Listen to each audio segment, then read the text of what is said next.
नमस्कार दोस्तों, वाणी हिंदी अकेडमी में आप सबका स्वागत है।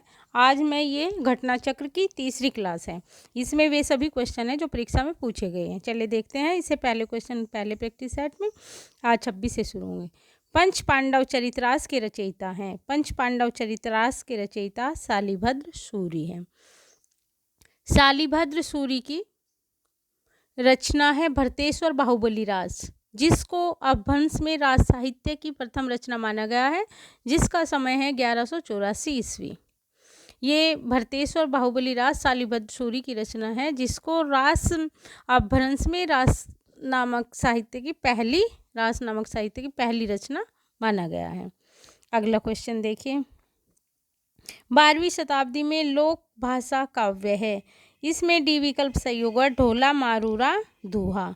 ढोला मारूरा दोहा कवि कल्लोल के द्वारा लिखी गई है।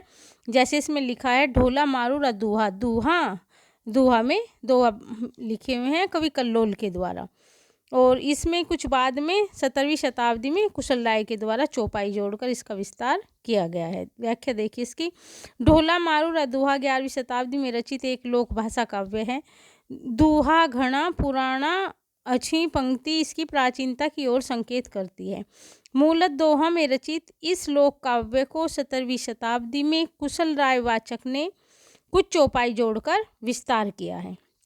मूल जो इसकी रचनाकार हैं, मूल ढोला मारूरा दोहा के, वे कवि कल्लोल हैं, जिनमें दोहा में लिखे गए हैं। और इसमें 17वीं शताब्दी में कुशल राय ने कुछ चौपाई जोड़कर इसका विस्तार किया है। अगला क्वेश्चन देखिए। अपभ्रंश शब्द का सबसे पहले उल्लेख किसने किया? इसमें सी विकल्प सही होगा। पतंजलि ने अपभ्रंश शब्द का सबसे पहले प्रयोग किया। अपभ्रंश शब्द का सबसे पहले उल्लेख महाभाष्यकार पतंजलि ने किया, जिससे पता चलता है कि संस्कृत या साधु रूप के लोक प्रचलित विविध रूप अपभ्रंश कहलाते थे। अगला क्वेश्चन। अवट भाषा से तात्पर्य है। अवट भाषा से तात्पर्य है ग्रामीण भाषा। अवट भाषा से तात्पर्य है ग्रामीण अपभ्रंश। अवट मीन्स ग्रामीण अपभ्रंश। टीजीटी परीक्षा 2001 में पूछा गया क्वेश्चन है। व्याख्या देखिए इसकी। अवट अपभ्रंश शब्द का विकृत रूप है।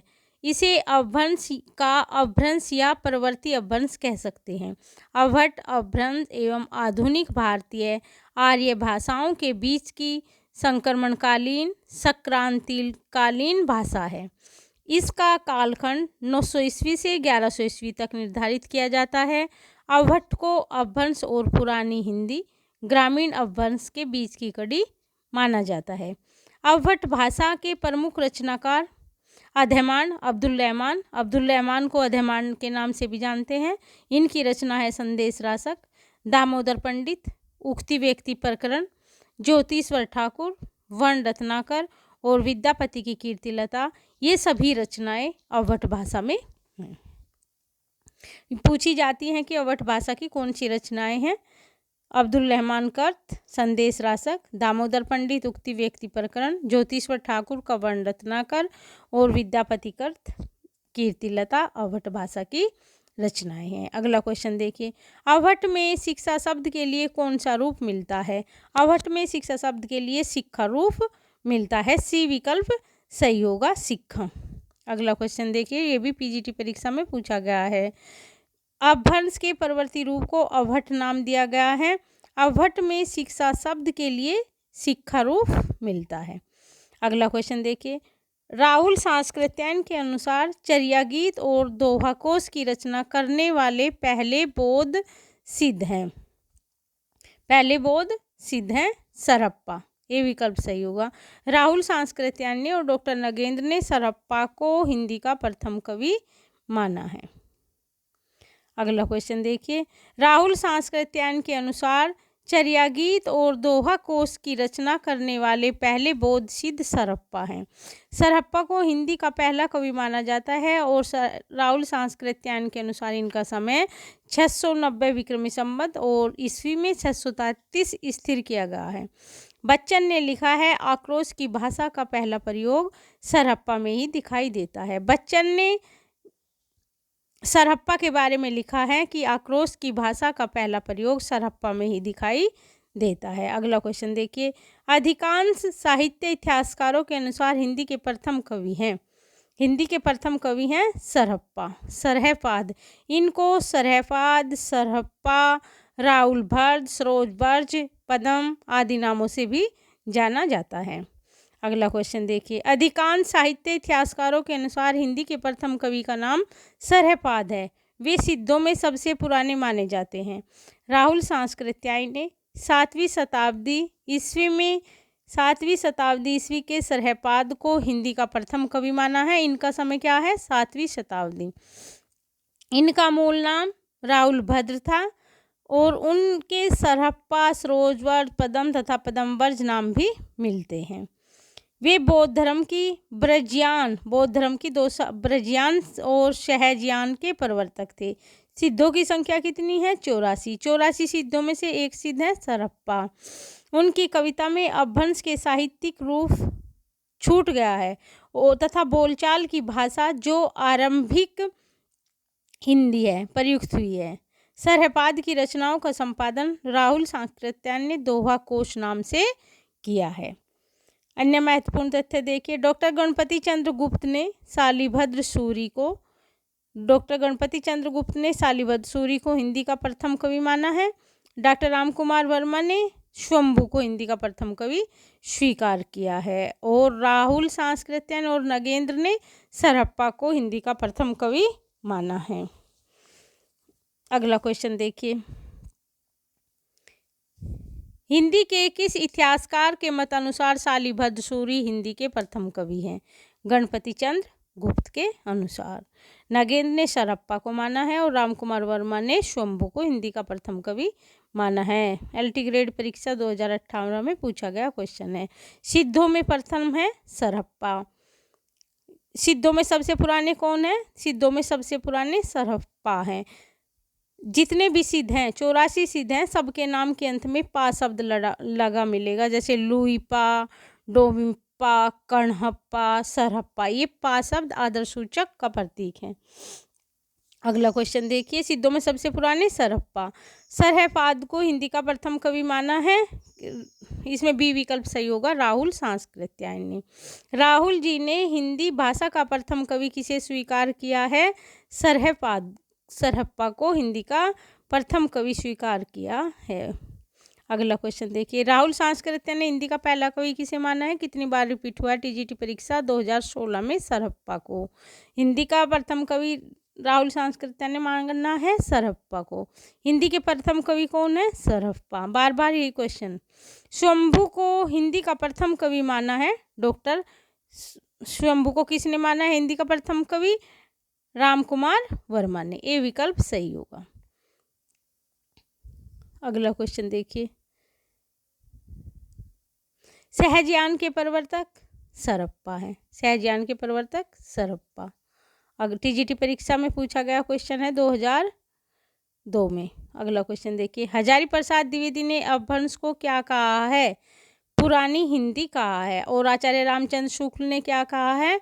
प्राकृताभास हिंदी कहा है। हजारी प्रसाद द्विवेदी ने अपभ्रंश को पुरानी हिंदी नाम दिया है। विकल्प ए सही होगा, पुरानी हिंदी नाम दिया है। अगला क्वेश्चन देखिए, आचार्य हजारी प्रसाद द्विवेदी ने अपभ्रंश और हिंदी के संबंध में यह मत व्यक्त किया है। अपभ्रंश और हिंदी के संबंध में आचार्य हजारी प्रसाद द्विवेदी का मत है, इस प्रकार 10वीं से 14वीं शताब्दी का काल, जिसे हिंदी का आदिकाल कहते हैं, हजारी प्रसाद द्विवेदी ने आदिकाल का नामकरण आदिकाल ही कहा है। हिंदी की भाषा की दृष्टि से अपभ्रंश का ही बढ़ाव है।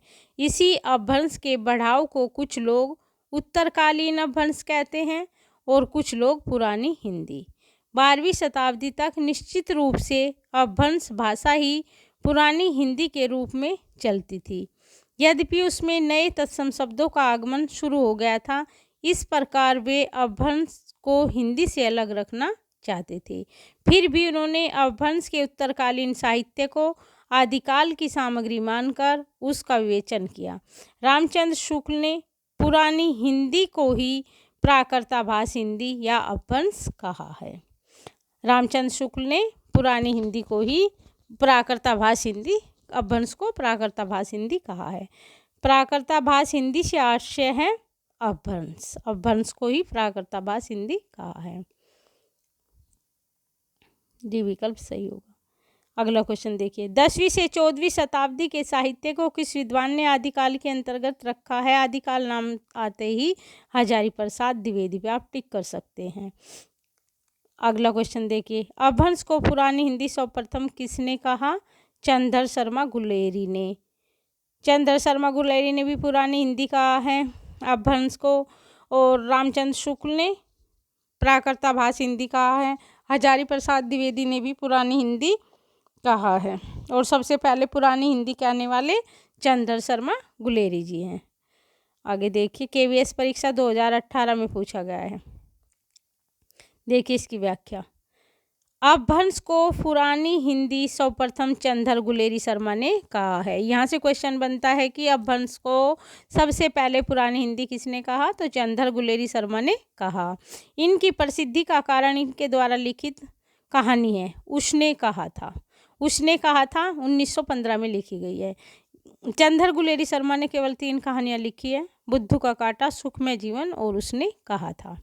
यह कहानी द्वितीय विश्व युद्ध की पृष्ठभूमि पर आधारित प्रेम संवेदना की कहानी है जो 1915 में प्रकाशित हुई। यह पूर्व द्वितीय फ्लैशबैक पद्धति पर लिखित कहानी है। इसे औपन्यासिक कहानी एवं कहानी क्षेत्र में मील का पत्थर कहा जाता है।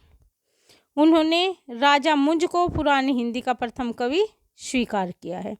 आचार्य रामचंद्र शुक्ल ने गुलेरी जी के लेख के आधार पर ही अपने इतिहास में आदिकाल के अंतर्गत उत्तर अपभ्रंश की रचनाओं को यह मानते हुए स्थान दिया है कि उनके आधार पर उस काल की कोई विशेष प्रवृत्ति निर्धारित नहीं की जा सकती। अगला क्वेश्चन देखिए, पुरानी हिंदी नामकरण किसने किया? चंद्र शर्मा गुलेरी। पुरानी हिंदी नामकरण चंद्र शर्मा गुलेरी। आश्रम पद्धति प्रवक्ता में पूछा गया 2012 में क्वेश्चन। पंडित चंद्र शर्मा गुलेरी ने किसको पुरानी हिंदी का प्रथम कवि स्वीकार किया है? राजा मुंज को। अगला क्वेश्चन देखिए, अपभ्रंश का वाल्मीकि किसे कहा जाता है? शंभू को। अपभ्रंश का वाल्मीकि शंभू को कहा जाता है। शंभू अपभ्रंश भाषा के प्रसिद्ध कवि हैं। अगला क्वेश्चन देखिए, टीजीटी पीजीटी परीक्षा 2005 में शंभुदेव 8वीं शताब्दी इनका समय है, निर्विवाद रूप से अपभ्रंश के सर्वश्रेष्ठ कवि माने गए हैं। शंभुदेव कृत पांचचर्यों 5 कांड में है, जिसमें 83 संधियाँ सर्गों वाला विशाल महाकाव्य है। यह महाकाव्य किसके जीवन पर आधारित है? राम के जीवन पर आधारित है। इसमें 83 संधियाँ शंभु के द्वारा लिखी गई हैं और 7 संधियाँ इनके पुत्र त्रिभुवन ने इसमें जोड़ी हैं। इसमें अब 90 संधियाँ हैं। यह अपभ्रंश का आदि काव्य माना गया है। अतः शंभु को अपभ्रंश का प्रथम महाकवि, अपभ्रंश का वाल्मीकि इत्यादि कहा जाता है। अगला क्वेश्चन देखिए, निम्न में से किस कवि को अपभ्रंश का वाल्मीकि कहा जाता है? अपभ्रंश का वाल्मीकि किसे कहा जाता है? शंभु को कहा जाता है। सी विकल्प सही होगा। टीजीटी परीक्षा 2013 में पूछा गया क्वेश्चन है। अपभ्रंश के प्रथम महाकवि कौन थे? अपभ्रंश के प्रथम महाकवि शंभु थे। अपभ्रंश के प्रथम महाकवि शंभु थे। इस प्रकार दोस्तों हमने महत्वपूर्ण क्वेश्चन देखे हैं। मिलते हैं नेक्स्ट वीडियो में इसके आगे के क्वेश्चनों के साथ। धन्यवाद दोस्तों।